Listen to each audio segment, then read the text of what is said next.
نشب حريق في ساعة مبكرة من صباح الاثنين في بناية شاهقة تتألف من 35 طابقا بمدينة دبي الإماراتية بالقرب من برج خليفة أطول مبنى في العالم.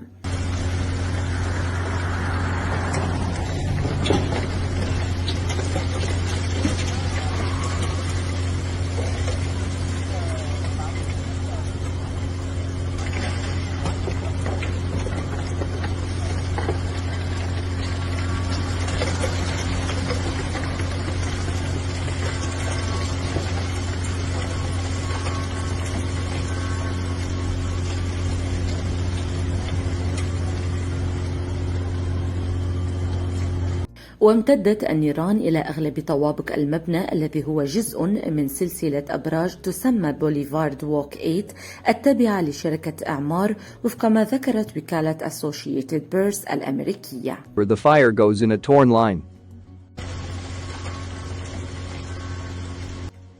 In this regard, as well as the likelihood of a fire, has not yet been found.